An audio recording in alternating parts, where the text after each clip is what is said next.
행정처장님, 지난번에 답변하셨어요.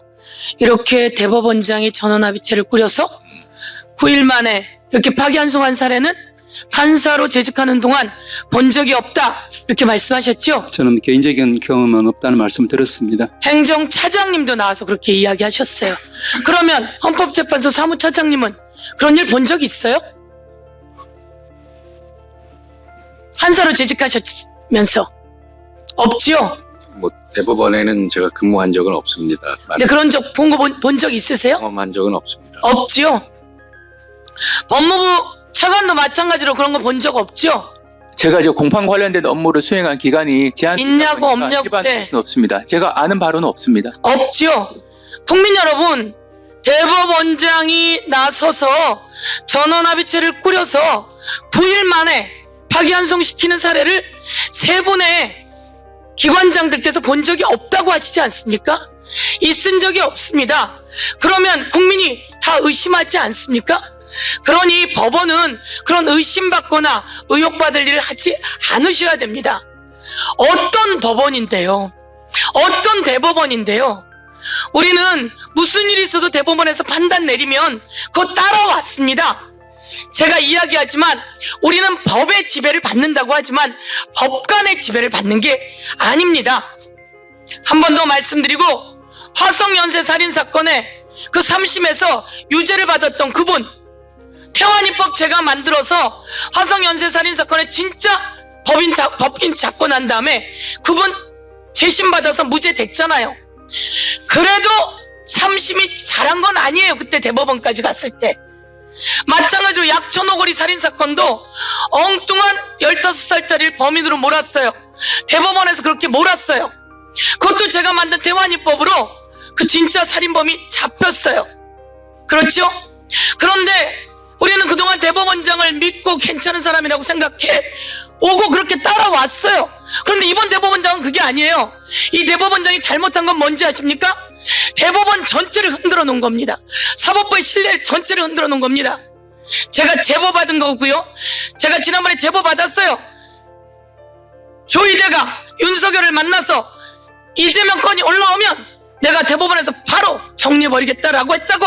그래서 조희대 대법원장 답변하라고 했는데 답변이 없어요. 오늘 영상 한번 다시 보실게요. 윤석열 탄핵 이후 정상명, 한덕수, 김충식, 조희대가 4인이 회동했답니다. 이것도 의혹이지만 들어보세요. 제가 말했던 내용과 똑같은 내용이 들려요. 자, 들어보세요. 그러니까 나도 그 이야기 들은 게 있을 때 4월 4일 날 윤석열 판결 선고 끝나고 4월 7일인가 4월 10일인가 15일인가 그 발음이 정확하지 않았어요.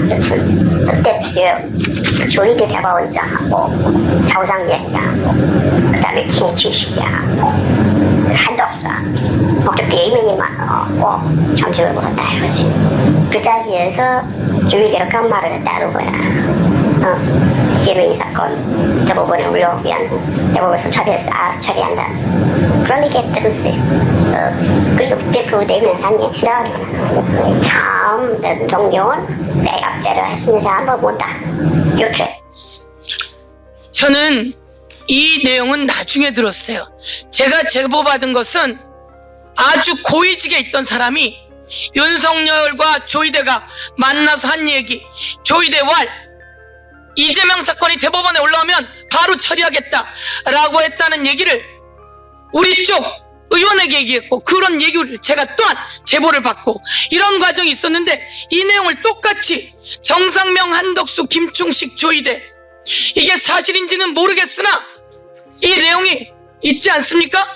이게 말씀드려도 되겠습니까? 녹취로 나와 있잖아요. 말씀드려도 되겠습니까? 그래서 제가 말하는 것은 이런 상황이 얘기가 되고 있다고 녹취가 나오고 저는 정확하게 제보를 받았고, 그런데 이런 상황 속에서 갑작스럽게 파기환송을 해요. 이게 말이 됩니까? 그리고 저희가 물었잖아요. 제가 질문하고 난 다음에 답변하세요. 6만 아니 7만 페이지에 달하는 기록을 봤느냐? 그랬을 때 처장님 뭐라 그랬어요? 어떻든 전자문서로라도 봤다고 합니다 라고 했던 거 아닙니까? 그런데 제가 받은 답변에는 뭐라고 왔어요? 우리 그런 거 안 봐요. 우리는 파기환송한 상고 이유서와 그 법률 판단을 봅니다. 이렇게만 이야기했단 말이에요.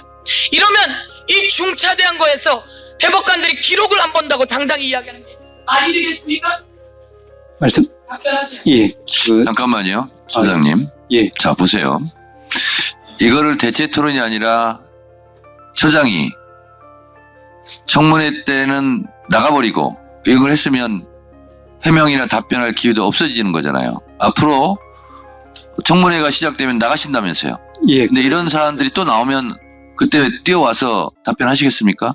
좀 고민해 보겠습니다. 저는 그래서 계시는 게 좋을 것 같다는 거예요. 어떻게 생각하십니까? 제가 이제 오면서도 여러 가지. 만약에 예.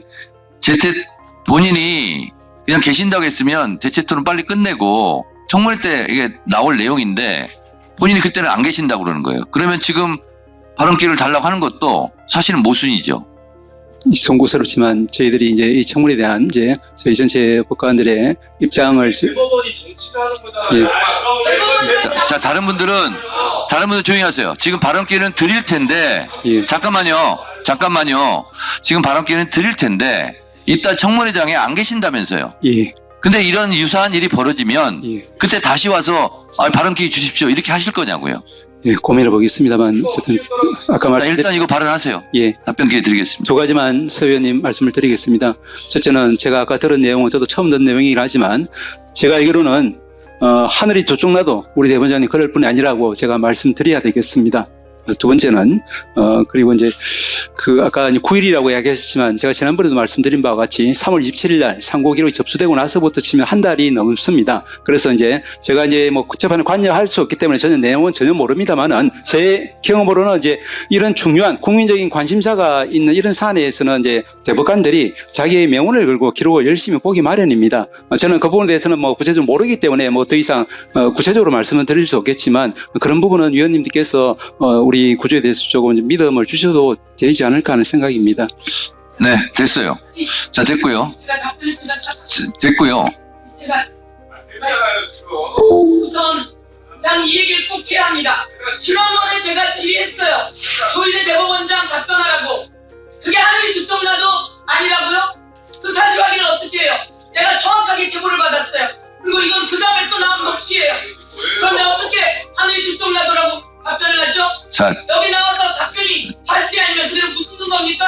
자, 운영 규칙도 저는 그래서 동등하게 적용을 제가 하겠습니다. 나와야 된다. 그 대법원장 이런 의혹을 주는데 전 이거 충분히 의심갈 만한 내용이라고 봅니다. 자, 됐고요. 대법원장은 그래서 즉각 사퇴하는 게 사법부를 위해서 맞아요. 자, 아까 말씀드린 대로 발언 시간 내에 질문하고 발언 시간이 끝난 다음에 답변 기회는 드리는데 다시 질의하는 것은 안 된다고 제가 분명히 말씀을 드렸는데 협조해 주시기 바라고요. 처장님, 예. 그러니까 점심시간 때 한번 생각을 해보세요. 왜냐하면 지금 같은 경우도 처장님께서 하늘이 두 쪽 나도 우리 대법원장은 그러실 분이 아닙니다. 이렇게 예. 말씀하셨잖아요. 예. 근데 그렇게 말을 하는 기회를 스스로 박탈하는 수도 있잖아요. 그렇기 때문에 청문회 과정에도 저는 본 행정처장께서 배석을 하는 게 저는 좋겠다. 그런 권고를 다시 한번 드리고 생각해 보세요. 한 말씀만 드려도 되겠습니까? 네, 하세요. 예. 제가 아까도 말씀드렸지만 우리 위원장님께서 국회법이라는 여러 가지 관련 법에 이제 정통하시고 이제 위원회 진행을 갖다가 이제 원칙대로 하시는 데 대해서 늘 이제 존경심을 가지고 있습니다만은 네. 이 청문회에 대해서는 이제 저희 법관들이 즉 재판 관련한 청문회라고 하는 그 상징성 때문에 네. 내 개인적인 의사가 적용될 여지는 없는 사안 같습니다. 그 점은 조금 양해해 주시면 감사하겠습니다. 하여튼 생각해 보세요. 예. 네.